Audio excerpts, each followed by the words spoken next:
नमस्कार, माझं नाव स्नेहा शेरकर. मी वर्ग BA फायनल इयरची विद्यार्थिनी. मी आज तुम्हाला भारतातील जंगलाचे वर्गीकरण याबद्दल सांगणार आहे. भारतातील जंगलाचे वर्गीकरण 3 गटात करण्यात आले आहे. पहिलं आहे राखीव जंगले.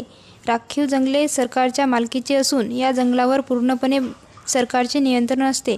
अशा जंगलामधील लाकूड फाटा नेण्यास तसेच या जंगलामध्ये गुरेढोरे चारण्यास लोकांना मनाई असते. राखीव जंगले ही हवामानाच्या दृष्टीने तसेच वाघ, सिंह, हरिण इत्यादी वन्य पशूंच्या दृष्टीने अत्यंत महत्त्वाचे असतात. दुसरा पॉईंट आहे संरक्षित जंगले. राखीव जंगलाप्रमाणे संरक्षित जंगलावर सुद्धा सरकारची मालकी व नियंत्रण असते, परंतु राखीव जंगलाच्या तुलनेत संरक्षित जंगलावरील नियंत्रण थोडे सैल असते.